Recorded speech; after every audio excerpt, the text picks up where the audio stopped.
and welcome to Cover Story. Today we are discussing, we are back to it again. The COVID cases seem to be on the rise in the recent weeks. In fact, we've crossed the 1,000 mark twice.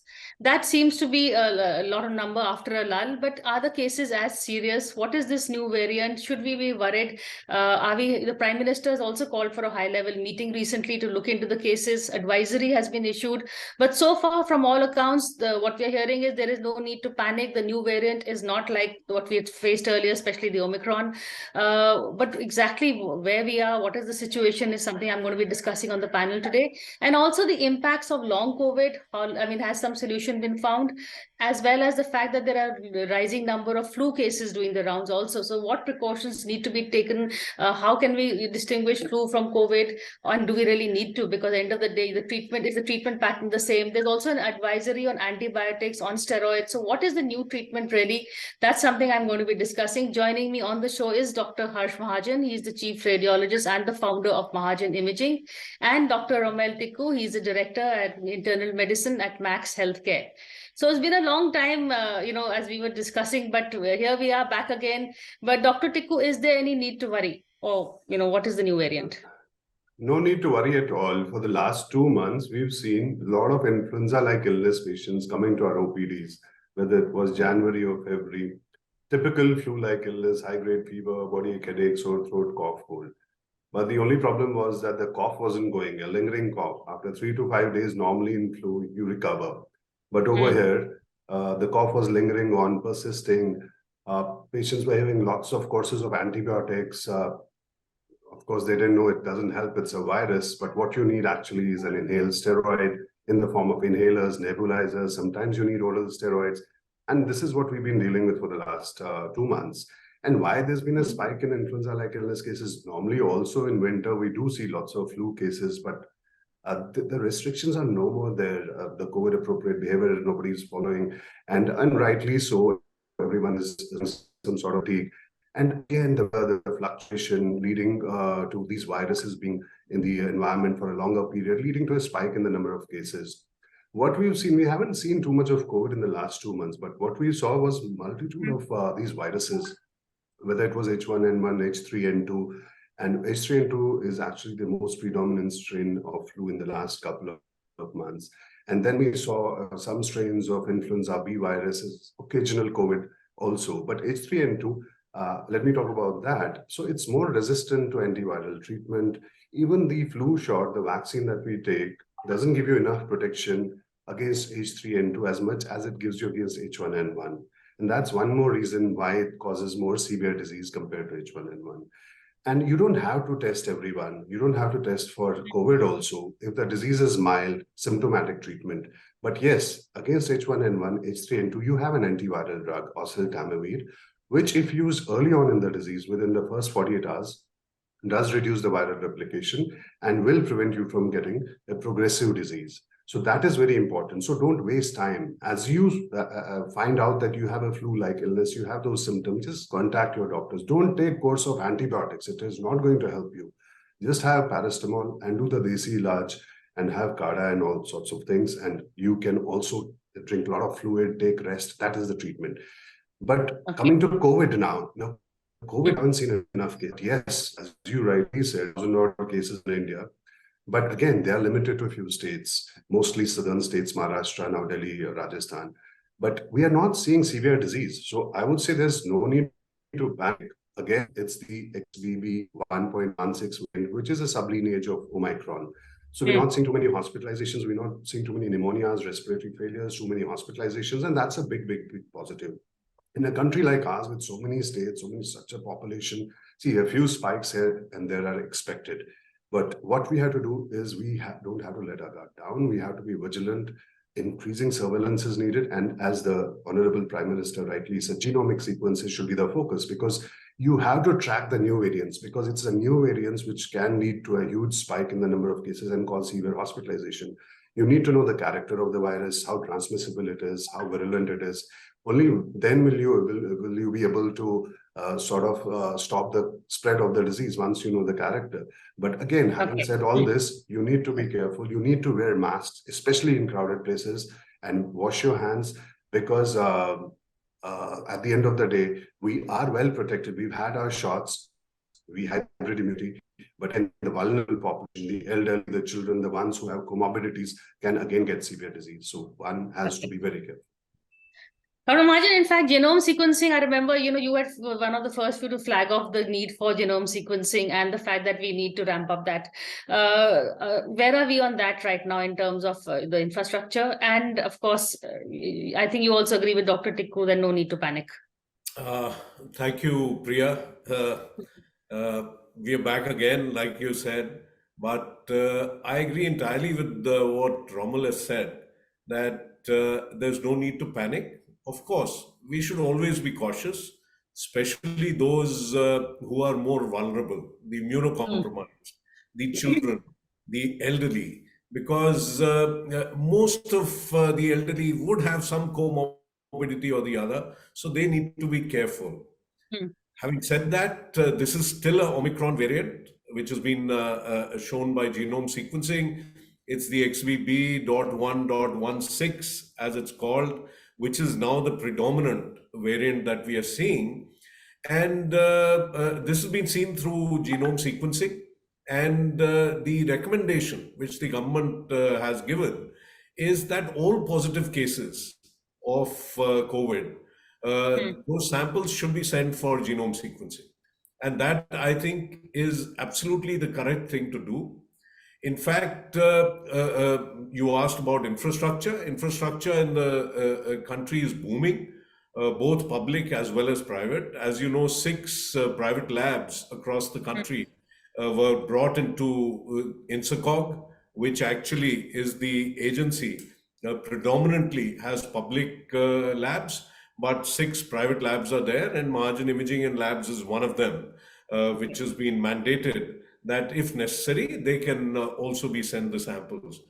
Currently, these all positive samples will be genome sequenced to know when some new variant comes, because that is our concern.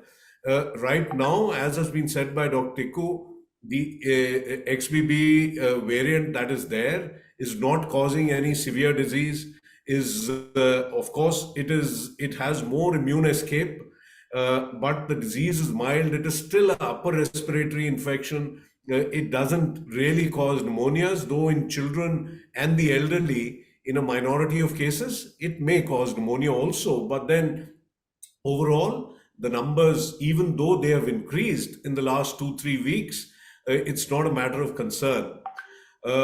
The one thing I think that needs to be underlined is that those patients who are getting admitted in hospital with relatively more serious illness and positive, they should certainly be genome sequenced, because that is where our chance of catching some new mutation would be higher. Of course, all positive cases being sequenced is the ideal state, and the country now has the infrastructure and the ability to sequence hundreds of them on a daily basis. But Dr. Tikku, is it now time to call, I mean, we've already given it endemic status, but, now that is something along with flu, fever, we will have COVID cases also. Is that now becoming part of the, trajectory? I think so, because the pandemic is at the fag end now. Had it not been a surge in China, I think they would have just called for an end of the pandemic. But That's yes, where it all begins.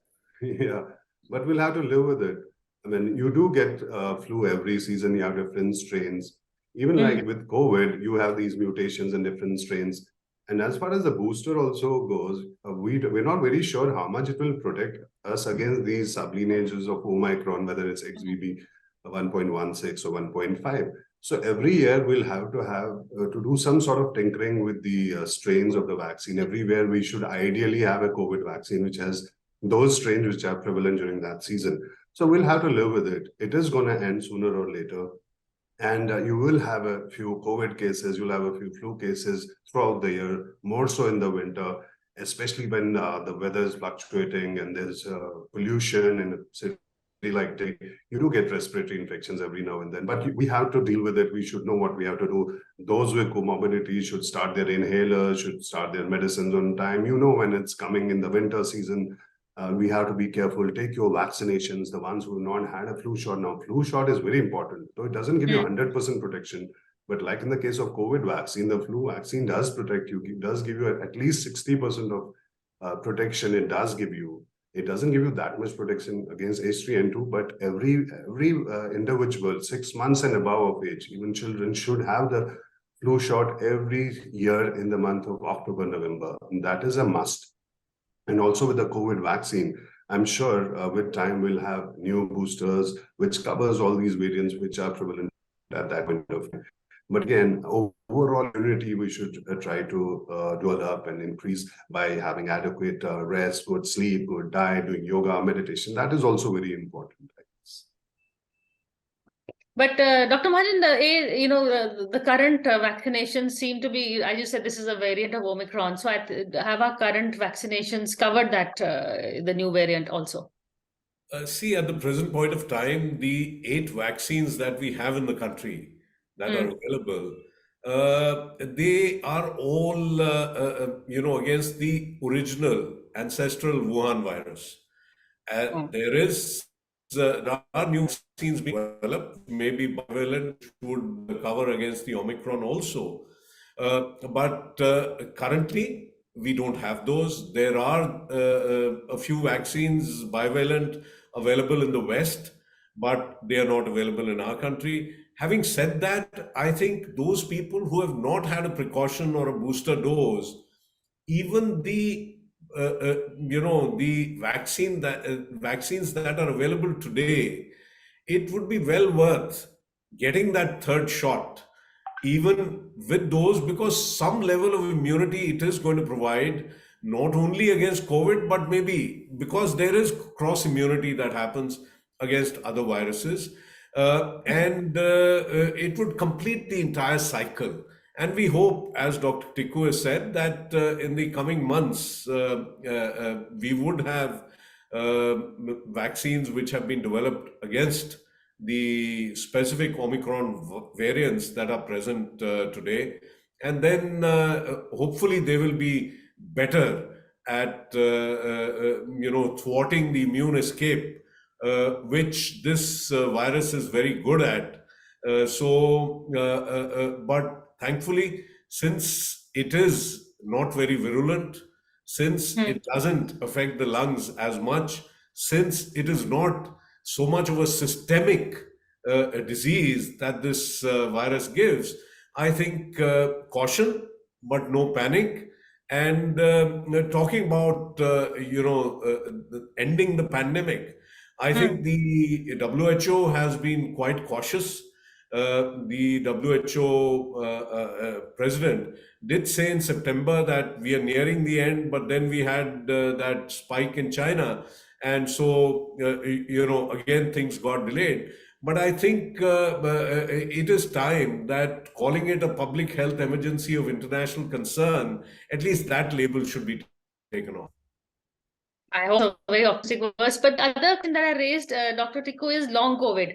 Where are we on that? And because a lot of illnesses today now are being traced back to long COVID. Is that correct?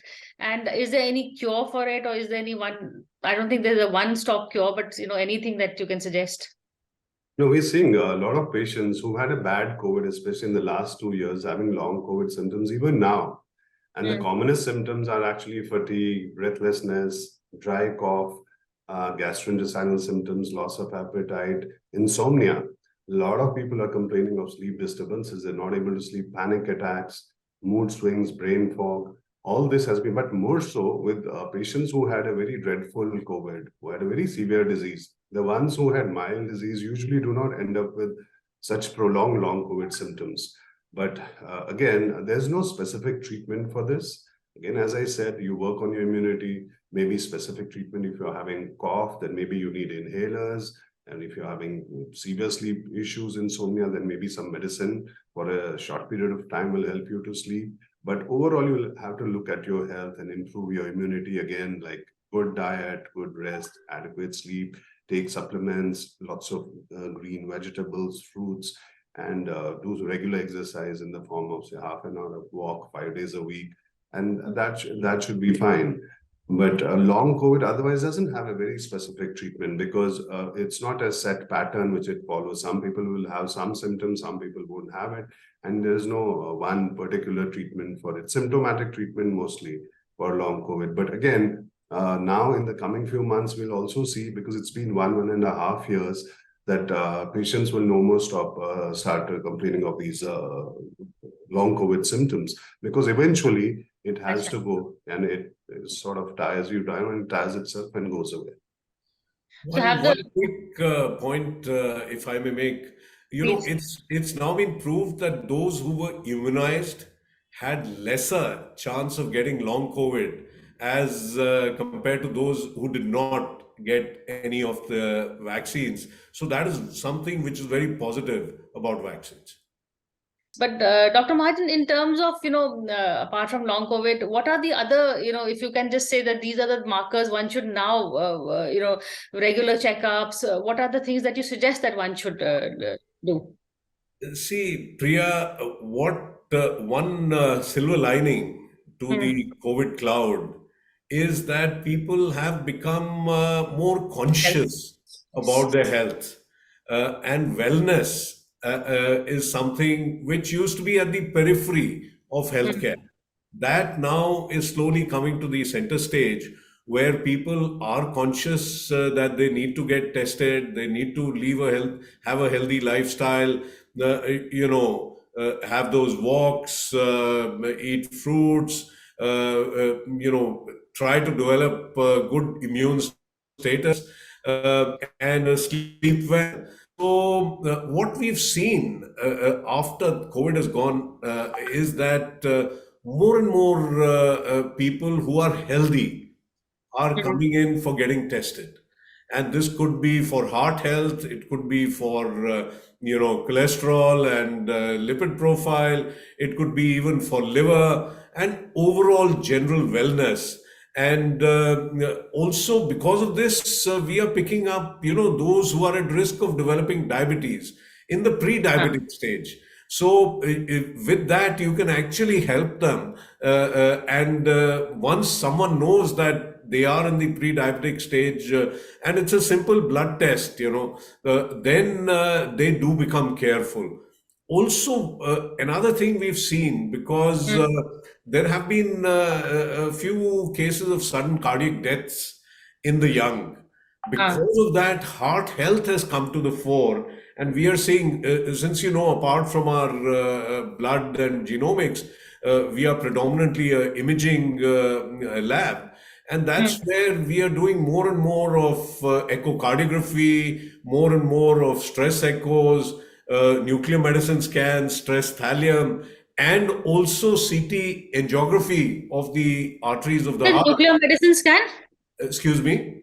What is a nuclear medicine scan? Nuclear medicine scan is, you make a person walk on a treadmill, generate stress, and then an isotope is injected, and you're able to see the perfusion of blood in the muscles of the heart.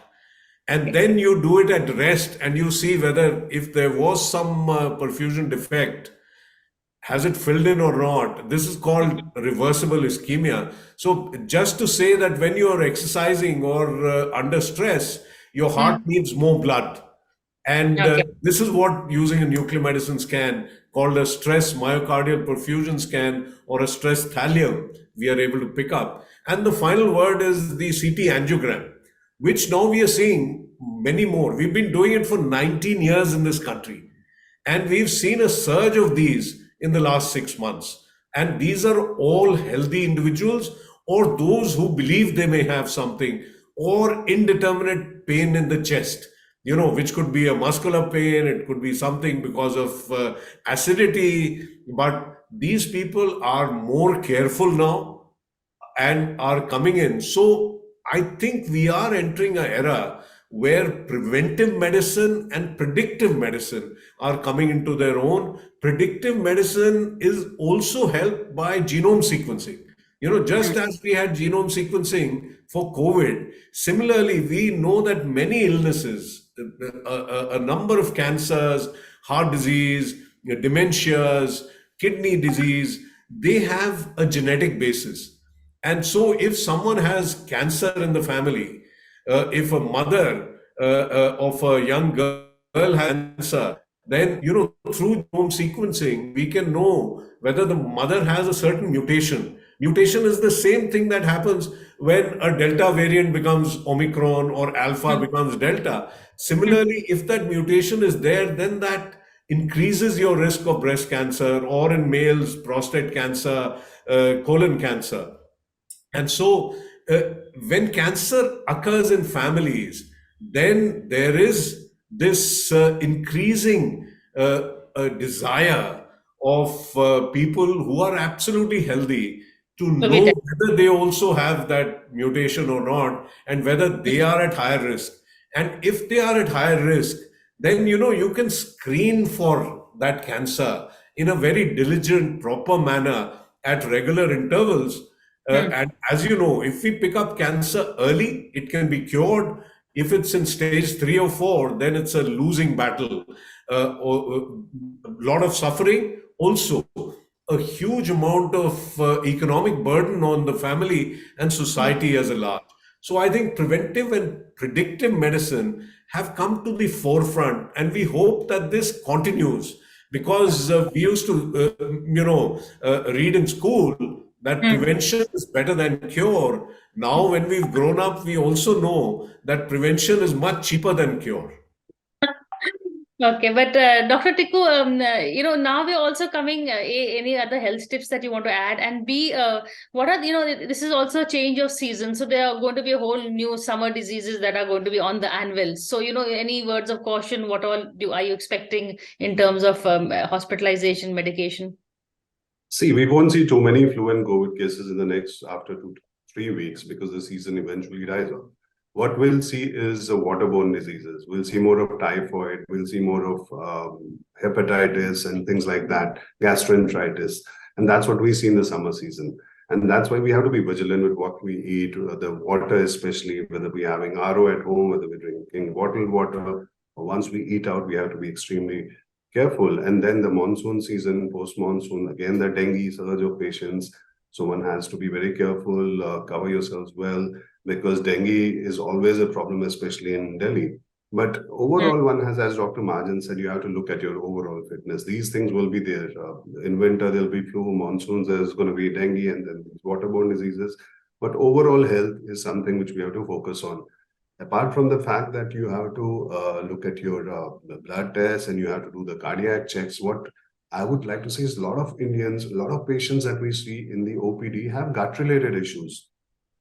Oh, The yes. majority, if you ask any patient, I mean, every random patient, he's popping pantoprazole or some medicine for gastritis, and he thinks that that is the done thing. They don't realize that having these medicines for a longer period of time shuts off your acid secretions, the absorption gets hampered, and your digestion also gets affected. The medicines which you're taking are not getting properly absorbed. So why are so many Indians having gut-related issues? It's the kind of, it has a lot to do with your genes and what you're eating, basically. So many allergies. Now, allergies is a concept which is alien in India. It's more common in UK and US to treat allergies. Nobody is talking about it. We don't have too many qualified allergists in India. The chronic headaches, chronic migraines, the chronic gut-related issues are related to what you're eating. There's so much of intolerance to dairy and wheat, you can't imagine. So none of these patients who have chronic gut symptoms get relieved with medicines. Whatever medicines they go for doctor shopping, they go from one doctor to the other, but no relief. They undergo endoscopies, colonoscopies, CT scans. I'm sure Dr. March will agree with me, but they don't get better. But once they stop having wheat, they stop having dairy, they do an allergy test, a skin prick test, or they do food. There are now tests to find out food intolerances also. There's a food intolerance test. It does really help you to know, whether you're intolerant to dairy, nuts, and so many mushrooms and seafood and things like that. And that also helps you to take care of your overall health. A lot of people complain of weight gain. They don't eat much, They exercise regularly, apart from the fact that you can blame their genes, but it's the kind of food that you're eating. So we have to look at a person holistically. I mean, you can't just do a blood sugar test, cholesterol test, and that's it, end it at that. Yes, you have to go beyond that. You have to do your mammograms, you have to do bone density scans. You also have to do your ultrasounds. 60 and above have to look at their prostate, PSA test every year. And as I said, look at the specific issues that you have, whether you have gut-related issues, whether you have chronic allergies. Now, most of the patients who are coughing post a viral infection are actually having allergic issues. Why would you go on coughing post a viral for 2 months? You have a tendency to have these allergic bronchitis, allergic rhinitis, sinusitis symptoms. That is what we are seeing in the last couple of months. So do an allergy test, consult a pulmonologist, see an ENT, see an allergy doctor, do a skin prick, and then now there's specific treatment. There's immunotherapy where you can get rid of these allergies. It's not that you take an anti-allergic and that's the end of it. You will get it every year. Whenever there's a season, you'll get a problem. So we'll have to look at it holistically. Do your blood test every 6 months. See your physician every once a year or every 6 months, and that's how you got to take care of your health. Eat well, sleep well, adequate rest, yoga, meditation, and that's it. In fact, what you said, I'm also seeing a lot of people are suddenly, we were brought up to say milk is good thing. 1 glass of milk to pina hi hai. But now a lot of people are complaining about milk allergies. A lot of people I know are switching to almond milk for whatever reason. This is some new awareness. That's a topic I think I would like to discuss with you maybe later. But one point I want to raise, something that you said that we should hopefully see an end to the COVID cases. But the Omicron variant, Dr. Tikku picked up, I remember, end April, early May last year. So what is the difference then and now? No, it was in January that it peaked in India, Omicron. But again, it was increasing. The Delta severe variant. Delta was in April. Yeah. Delta. So that was a very monstrous strain. It led to lots of hospitalization, deaths, but it eventually died down and had the Omicron in December, Jan. Omicron was more transmissible, but it didn't cause severe disease. And all the other sublineages of Omicron that we've seen over the last 6 months, even the XB 1.5 or 1.16, it's not causing severe disease, death, hospitalization, but these are all more transmissible. They're not very virulent. So what we see is you get a flu-like illness where you get fever, cough, cold for a few days, and it eventually dies off. You don't get progressive disease going to the lungs where you get pneumonia, needing hospitalization and things like that. So see, as long as the strain is mild, it gives you upper respiratory tract symptoms. It is in a way good for us that we're getting immune to the disease and to these particular strains. Every strain, if it is mild, it gives you immunity if you get infected. So we don't have to really worry about it. Having said that, we'll have to do the genomic sequences. We'll have to keep a track of the new variants because that is where the problem will eventually hit us and there might be a spike. Okay. On that note, Dr. Mahajan, any last words before we end? No, a word from where Dr. Tikku talked about diet. And just to tell you that there is an emerging field of nutrigenomics, where based on your genomic structure, on your genetics, they recommend what foods suit you better, which are best for you to have healthy living. So there's a lot that's happening. And there's a lot that we still have to discover and we are ignorant about. And I think as more and more research happens, hopefully we'll lead a healthy life. But again, remembering what we were taught as children, eating everything in moderation should be good for you. Okay, on that note, thank you both for this conversation. I think preventive medicine seems to be really preventive care rather seems to be something that everybody is adopting post-COVID, which I think is a healthy sign. But thank you both. And I think you've given me a lot more topics to think on. So I will hopefully have you back again soon. But until then, thank you for joining this conversation. Thank you very much. Thank you.